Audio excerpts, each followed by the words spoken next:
का नाम है 7 habit of highly affective people. Affective बनने के सफर में अब हम हैबिट 6 पे आप पहुंचे हैं। और सबसे पहले रिकैप करें, हमने इस सफर की शुरुआत हैबिट फर्स्ट से की थी, जिसका नाम है बीइंग प्रोएक्टिव। उसमें हमने समझा था कि कैसे एरिया ऑफ कंसर्न होता है और एरिया ऑफ कंट्रोल होता है। एरिया ऑफ कंसर्न में हम अपनी एनर्जी ज्यादा वेस्ट ना करें, ये हमने सीखा था। सेकंड हैबिट में begin with the end in mind, हमने समझा था कि कैसे जो फ्यूनरल की एक्टिविटी को विजुअलाइज करके हमने इससे समझा था। फिर थर्ड हमने सीखा था पुट फर्स्ट थिंग फर्स्ट। उसमें हमने 4 क्वाड्रेंट्स की हेल्प से समझा था कि कैसे क्वाड्रेंट 2 को हम इग्नोर कर देते हैं। फोर्थ हैबिट थी थिंक विन विन, जिसमें हमें इमोशनल बैंक अकाउंट की हेल्प से कैसे विन विन सिचुएशन क्रिएट करे वो समझा था। फिफ्थ में हमने समझा था first to understand then to be understood. और आज हम समझेंगे most important habit, 6th habit synergy. इसको 6 नंबर पे रखने का एक खास पर्पज है, क्योंकि ये हैबिट नॉर्मली या सिंपल हैबिट नहीं है। इसको अपने अंदर लाने के लिए हमें पहले 5 हैबिट को पक्का करना होगा, जिसमें से पहली जो 3 हैबिट है वो प्राइवेट विक्ट्री में हमारी हेल्प करती हैं, और नेक्स्ट 3 हैबिट पब्लिक विक्ट्री में हमारी हेल्प करती हैं। तो अब हम डीपली समझेंगे कि कैसे सिनर्जी को हम अपने अंदर लाएं। सबसे पहले सिनर्जी वर्ड का मीनिंग क्या होता है। सिनर्जी वर्ड को अगर हम ब्रेक करें तो सिन प्लस एनर्जी, यानी सिंथेसिस ऑफ एनर्जी। हिंदी में अब हम इसे आम भाषा में कह देते हैं तालमेल या कोऑर्डिनेशन, बट इंग्लिश में जब हम इसे तोड़ के समझते हैं सिंथेसिस ऑफ एनर्जी, मतलब 2 चीजें ऐसे मिल रही है कि उनके मिलने से एनर्जी क्रिएट हो रही है, यानी दोनों का जो वैसे सम है वो जितना होना चाहिए उससे ज्यादा बन रहा है। इसको और अच्छे से समझने के लिए अब हम नेक्स्ट पेज पे चलते हैं। तो जैसा स्टीफन बताते हैं अपनी बुक में कि हमने सुना है कि एक से भले दो, यानी 2 हेड्स आर बेटर देन 1।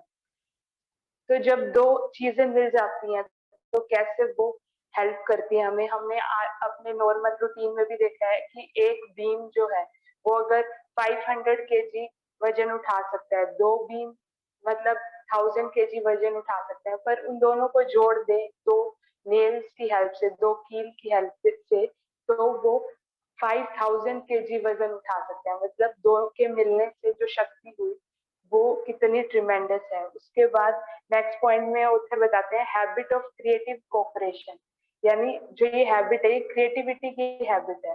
मतलब कि हमने म्यूजिक में भी देखा होगा कि जब 2 नोट सी नोट और टी नोट परफेक्टली ट्यून होते हैं तो एक थर्ड नोट बनता है जिसको ई नोट बोलते हैं। ऐसी पेंटिंग, जो पेंटिंग समझते हैं उन्हें पता होगा कि 2 अलग अलग कलर जब हम मिक्स करते हैं तो एक ब्यूटीफुल कलर बनता है। तो ये हैबिट ऐसी है जो क्रिएटिव कोऑपरेशन में हमारी हेल्प करती है। थर्ड है it is a team work, open mindedness, और ये हमें ओल्ड प्रॉब्लम्स के ही न्यू सॉल्यूशन देता है। जब 2 बंदे मिल जाते हैं या ग्रुप में ऐसी सिनर्जी बन जाती है तो ये ओल्ड प्रॉब्लम के ही न्यू सॉल्यूशन देता है। और फोर्थ पॉइंट जो मोस्ट इंपॉर्टेंट है कि इट इज ए प्रोसेस, मतलब ये ऐसा नहीं है कि आज हमने सोचा और ये अभी आ जाएगी हमारे अंदर, ये प्रोसेस है। तभी ऑथर ने इसे 6 नंबर पे रखा है। जब हम पहले 5 हैबिट को पक्का कर लेंगे तभी हम इसे अपने अंदर ला पाएंगे। नेक्स्ट जो है, जब टुगेदर हम सब जो 2 पर्सन है वो मिल जाते हैं वो फार बेटर रिजल्ट प्रोड्यूस करते हैं then they could do individually. और ये बहुत इंपॉर्टेंट फ्रेज है कि whole is greater than sum of parts. उसके बाद ऑथर कहते हैं कि क्राउनिंग अचीवमेंट है ऑफ ऑल प्रीवियस हैबिट, यानी ये एक तरह से फल है जो पहले 5 स्टेप्स में हमने मेहनत की उसका फल हमें सिनर्जी के रूप में मिलता है। उसके बाद हम नीचे देखते हैं स्क्रॉल करके कि सिनर्जी क्या नहीं है। हमने कई सिमिलर टर्म्स सुने होंगे, synergy, cooperation, coordination, but synergy एक बहुत बेस्ट टर्म है जो एक बहुत ऊंची वैल्यू को डिफाइन करता है। जैसे सिनर्जी क्या नहीं है, डोमिनेंस सिनर्जी नहीं है। डोमिनेंस में क्या होगा, एक और एक जब मिलते हैं तो एक ही रहता है, क्योंकि जो वो होता है डोमिनेंट, वो दूसरे को तो टिकने ही नहीं देता, तो दूसरा पर्सन 0 हो जाता है और जो रिजल्ट बचता है वो एक ही बचता है। कॉम्प्रोमाइज में क्या होता है, एक और एक मिलके 1.5 रहता है, क्योंकि कॉम्प्रोमाइज मतलब समझौता कर लेना, हम पूरी तरह से सेटिस्फाई नहीं होते, तो इसमें पार्शियल सेटिस्फेक्शन रहता है। और कोऑपरेशन में नॉर्मल मैथ्स वाला ही चलता है कि 1 + 1 2। बट जब सिनर्जी होती है, जैसा हमने समझा था, सिनर्जी मतलब सिंथेसिस ऑफ एनर्जी, तो ये 1 + 1 2 नहीं रहते, 1 + 1 मिलके 3 बन जाते हैं, यानी टुगेदर हम ऐसा क्रिएटिव और न्यू सॉल्यूशन बनाते हैं जो अगर हम अलग अलग काम करें 2 पर्सन, वो हम ना बना पाते। अब हम नीचे चलते हैं, और जैसे स्टीफन आर कोवे ने इसकी डेफिनेशन बहुत अच्छी बताई हुई है कि सिनर्जी इज बेटर देन माई वे और यूर वे, इट्स अवर वे। यानी मेरा तरीका नहीं, ना ही आपका तरीका, बट हम दोनों का तरीका। तो आज हम इसमें क्या देखने वाले हैं, कंटेंट से समझते हैं। सबसे पहले सिनर्जी क्या है और ये कैसे हर जगह हर एस्पेक्ट में मौजूद है। दूसरा हम समझेंगे कि कैसे सिनर्जी वाले जो लोग होते हैं वो सेलिब्रेटर प्रोफाइल के होते हैं, वो डिफरेंसेस को, यानी जो डिफरेंसेस है मेरे और सामने वाले पर्सन में, उनको सेलिब्रेट करते हैं। तीसरा हम समझेंगे कि ऐसा बनने में, सेलिब्रेटर प्रोफाइल बनने में क्या रोड ब्लॉक्स आते हैं। फोर्थ हम समझेंगे, एक बहुत अच्छा फ्रेज ऑथर ने यूज किया है, we are all a minority of one. हम सब अकेले, मतलब हम सब अपने आप में यूनिक है, we are all a minority of one. Fifth में हम समझेंगे कैसे हमें अपनी डाइवर्सिटी को सेलिब्रेट करना है, और कैसे, फिर लास्ट में हम देखेंगे सिनर्जी को हम मोरालिटी के साथ कैसे जोड़ सकते हैं। अब हम आ जाते हैं अपने एजेंडा पे कि सिनर्जी कैसे हर जगह मौजूद है। जैसे नीचे, इससे नीचे वाली पिक्चर में अच्छे से शो किया हुआ है कि हम आसपास नेचर को देखें तो नेचर इस वर्चू का इतने अच्छे से यूज कर रही है।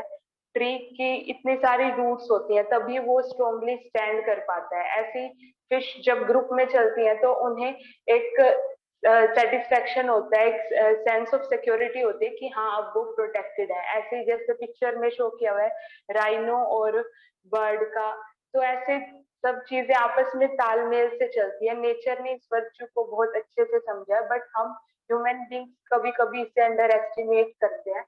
तो आज हम समझेंगे कैसे हम ये वर्चू अपने अंदर लेके आए।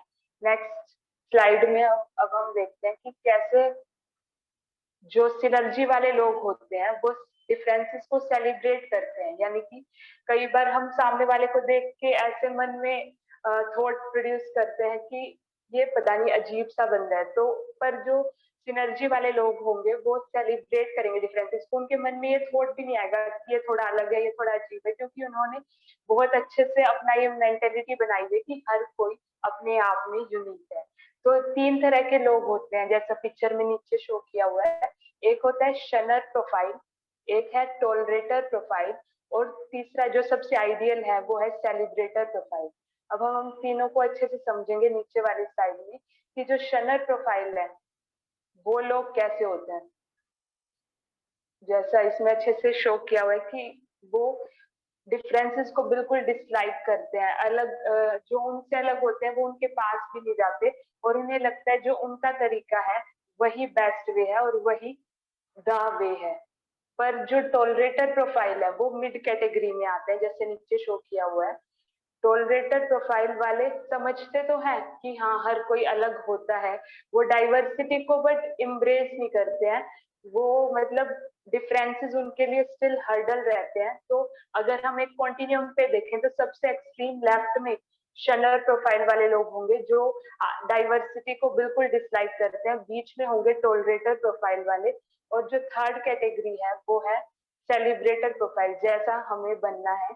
सेलिब्रेटर मतलब जो डिफरेंसेस को वैल्यू करें, वो डिफरेंसेस को अपने एडवांटेज में यूज करते हैं, और वो जैसे भी आसपास के लोग हों उनसे ऐसी सिनर्जी मतलब क्रिएट करते हैं कि वो उनके एडवांटेज में काम करे। फिर हम नेक्स्ट पेज पे चलते हैं कि कैसे सेलिब्रेट करना चाहिए हमें अपनी खुद की डाइवर्सिटी को भी। हम सब अपने आप में अलग हैं, नोबडी इज सेम, हर एक का टैलेंट अलग अलग है, तो हमें इस बारे में प्राउड होना चाहिए।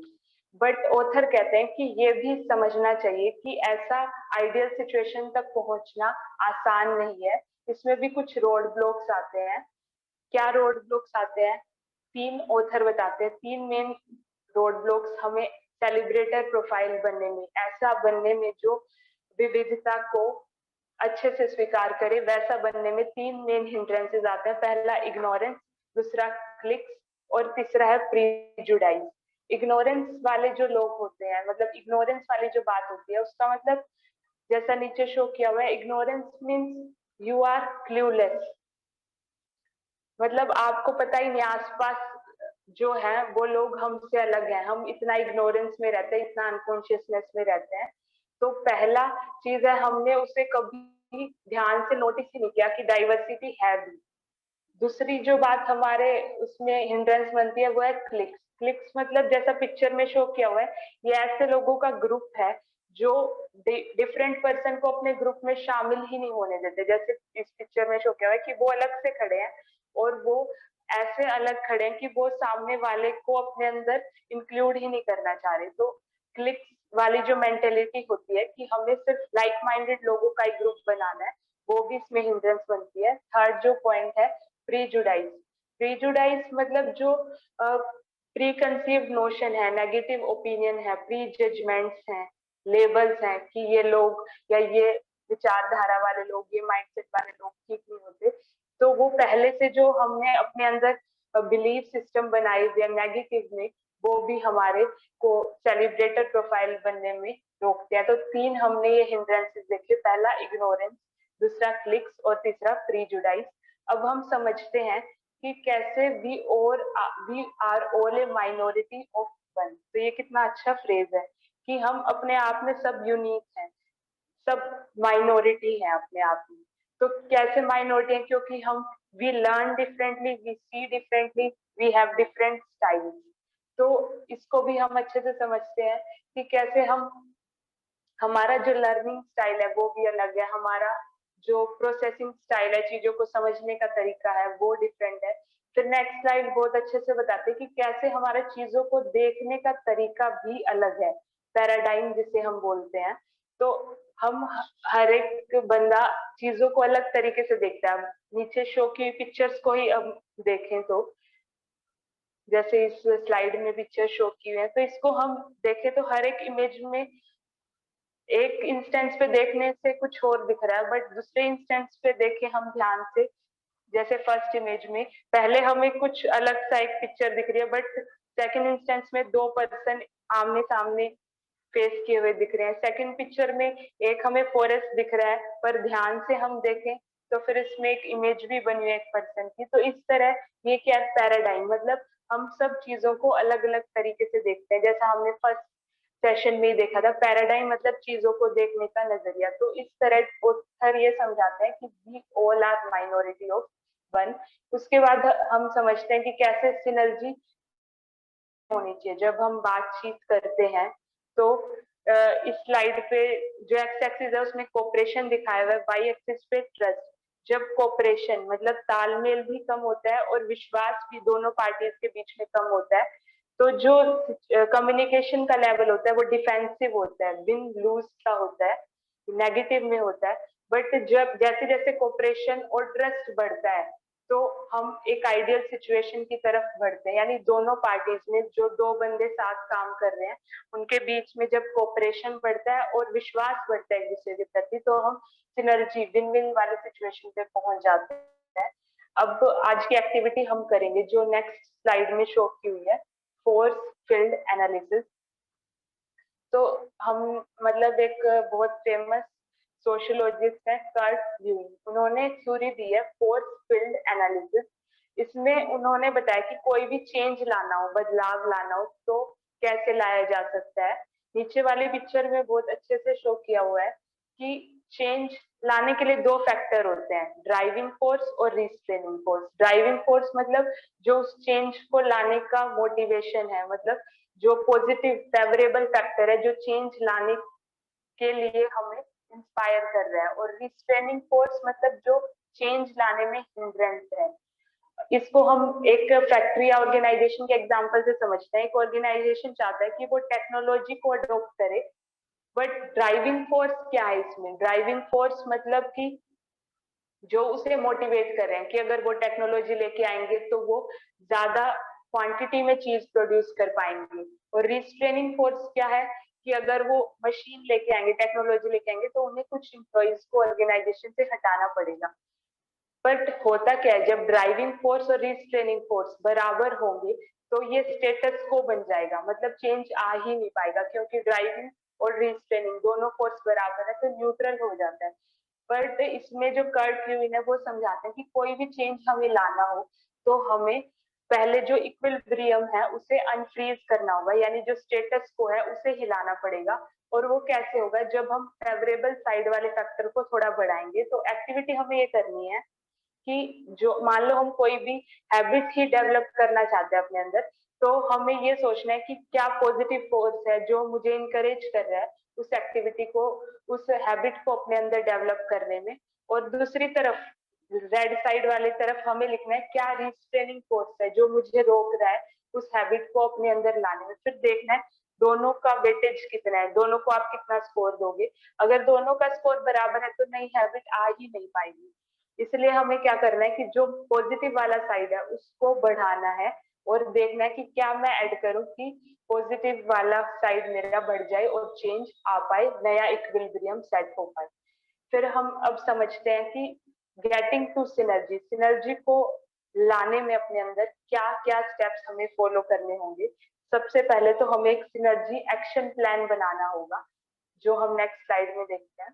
कैसे हम एक सिनर्जी एक्शन प्लान बना रहे हैं। मान लो हमें और सामने वाले पर्सन को मिलके काम करना है, तो हमें 5 स्टेप्स पे सोचना है। सबसे पहले कि ए और बी को मान लो मिलके काम करना है, तो वो दो सोचेंगे कि प्रॉब्लम क्या है सबसे पहले, या जो भी अपॉर्चुनिटी है या प्रॉब्लम है उसको डिफाइन करें।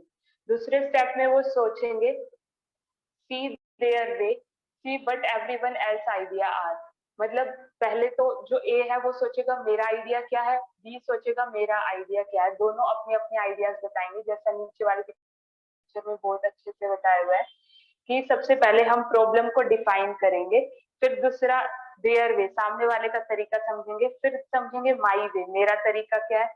फिर फोर्थ स्टेप में ब्रेनस्टॉर्म करेंगे, क्या क्रिएटिव आइडिया हो सकता है, क्या नया आइडिया हो सकता है। और फिर ऑथर ने एक बहुत अच्छा टर्म दिया हाईवे, यानी not my way not your way, highway that is the best solution. इसको ऑथर एक बहुत अच्छा और नाम देते हैं थर्ड अल्टरनेटिव, यानी कि फर्स्ट अल्टरनेटिव इज माई वे, जैसा नेक्स्ट स्लाइड में शो किया हुआ है नेक्स्ट पेज पे। First alternative is my way, second alternative is your way. जब हम सिर्फ दो ही तक समझ रहे होते हैं, चीजों को देख रहे होते हैं, तो कुछ ऐसी सिचुएशन बन जाती है जो पिक्चर में शो की हुई है, यानी हमारा वेटेज भारी रखते हैं हम, इसलिए माई वे वाला नीचे झुक जाता है। बट ऑथर कहते हैं थर्ड अल्टरनेटिव पे हमने कभी ध्यान नहीं दिया। थर्ड अल्टरनेटिव जब आएगा जब हमने जो पहली दो हैबिट है उन पे अच्छे से काम कर लिया होगा। पहली हैबिट में जैसा हमने सीखा था फोर्थ हैबिट में कि कैसे इमोशनल बैंक अकाउंट अच्छा होना चाहिए, उसमें ट्रस्ट अच्छा होना चाहिए। और दूसरे में हमने समझा था seek first to understand then to be understood. जब इन दोनों हैबिट पे पकड़ अच्छी होगी तब हम थर्ड अल्टरनेटिव पे काम कर पाएंगे, जैसे नीचे शो किया हुआ है कि जब ट्रस्ट होगा, ओपननेस होगी, पॉजिटिव इमोशनल बैंक अकाउंट होगा, तो ये जैसे दोनों पर्सन आपस में मिलके सिनर्जी से काम कर रहे हैं वैसे हम कर पाएंगे। उसके बाद नीचे ऑथर बताते हैं कि अगर हमें चेक करना हो कि हम सिनर्जी में है या नहीं है, जिसके साथ भी हम काम कर रहे हैं या नहीं, तो हम पहले से अब में कंपेयर करना होगा। इस पिक्चर में काफी अच्छे से शो किया हुआ है कि सिनर्जी के लिए जो बीच में शो किया है बी विलिंग, सबसे पहला स्टेप है कि हम विलिंग हो, उसके बाद बाकी सारे काम हो पाएंगे। Be willing. सेकंड, जैसे इसमें बताया हुआ है कि एक्सप्लोर अल्टरनेटिव, और एक साइड दिखाया हुआ है seek first to understand then to be understood, और थर्ड साइड दिखाया हुआ है कि clarify the end in mind. बहुत अच्छे से क्लियर होना चाहिए कि जब हम मिलके काम करेंगे तो रिजल्ट बहुत अच्छे होने वाले हैं, वो हमें फिर मोटिवेट करेंगे। अब ऑथर हमें फिर बताते हैं कि सिनर्जी में हम है या नहीं है, ये चेक करने के लिए हम क्या करें। तो कुछ पॉइंट्स होते रहते हैं कि जब हम सिनर्जी में होते हैं तो पहले के मुकाबले हमें अपने अंदर में कुछ बदलाव नजर आते हैं, जैसे change of heart, feel new energy and excitement, see things in a new way, और feel that relationship has transformed, or last point, end up with the idea or result that is better than either. मतलब हम last में कैसे idea और result पे पहुंच जाते हैं जो अगर हम अकेले सोच रहे होते वो ना सोच पाते, यानी थर्ड अल्टरनेटिव पे पहुंच जाते हैं। उसके बाद ऑथर बताते हैं कि कहाँ कहाँ हम इसे यूज कर सकते हैं। तो बहुत सारी जगह, चाहे वो प्रोजेक्ट्स हो ऑर्गेनाइजेशन में, चाहे फैमिली हो, चाहे पेरेंट्स को कन्विंस करना हो, कोई इवेंट प्लान करना हो, या इवन कोई फाइट को रिजोल्व करना हो, वहां पे हम इस हैबिट का यूज कर सकते हैं। उसके बाद ऑथर ने बताया कि सिनर्जी और मोरालिटी दोनों जब साथ में काम करते हैं तो कितना अच्छा रिजल्ट प्रोड्यूस होता है। इसमें ऑथर बताते हैं कि जब हम सिनर्जी और मोरालिटी को साथ में लेके चलते हैं, यानी डिफरेंसेस को भी सेलिब्रेट कर रहे हैं और राइट पाथ पे भी चल रहे हैं, तो इसमें ऑथर बताते हैं choose to accept someone even though they are different. हम उस टाइम पे उनको एक्सेप्ट करते हैं चाहे वो अलग हो, उनको सुनते हैं और उनके साथ काम करते हैं। फिर जो आज का सबसे अच्छा एग्जाम्पल हमें लगा कि जैसे सिनर्जी में हमेशा गीज का एग्जाम्पल दिया जाता है। हमने आकाश में देखा होगा वी शेप में पक्षी उड़ रहे हैं, तो ये सिनर्जी का नेचर का सबसे अच्छा एग्जाम्पल है। जब वो साथ में उड़ रहे होते हैं तो मतलब साइंटिस्ट ये कहते हैं कि they fly in this formation because they can fly 71% farther than if each bird flew alone. अगर हर पक्षी अकेला उड़ रहा होता तो वो इतनी दूर तक शायद ना जा पाते, और जितना वो जा पाते मतलब नॉर्मली जाते उससे 71% फार्दर वो जा पाते हैं जब वो सिनर्जी में काम कर रहे होते हैं। और नेक्स्ट स्लाइड में भी शो किया हुआ है कि गीज मेंटेलिटी हमें अपने अंदर लानी होगी, टीम स्पिरिट जिसे हम कहते हैं। कि इसमें एक बहुत अच्छे से शो किया हुआ है कि जब लीडर है जो सबसे आगे चलने वाला गीज है वो थक जाता है तो वो पीछे चला जाता है, और फिर वो औरों को इनकरेज मतलब जो पीछे वाले गीज होते हैं वो पीछे से ऐसा साउंड प्रोड्यूस करते हैं कि वो आगे वाला गीज इनकरेज हो आगे बढ़ने के लिए। और सबसे लास्ट पॉइंट इसमें बताया, when geese get out of the V they feel the wind. मतलब जब एक भी पक्षी उस वी शेप से बाहर निकल आता है तो उसे फिर फ्रिक्शन का अंदर मतलब फ्रिक्शन का जो रेजिस्टेंस है वो फील होने लगता है। मतलब कि जब हम भी ग्रुप से यानी अपने संगठन से या टीम से बाहर आ जाते हैं तो एक रेजिस्टेंस, एक फ्रिक्शन हमें भी फील होता है। तो गीज मेंटेलिटी ये कहते हैं कि हमें हम्बल होना चाहिए, जहां भी हमें हेल्प चाहिए वहां हमें ले लेनी चाहिए हेल्प।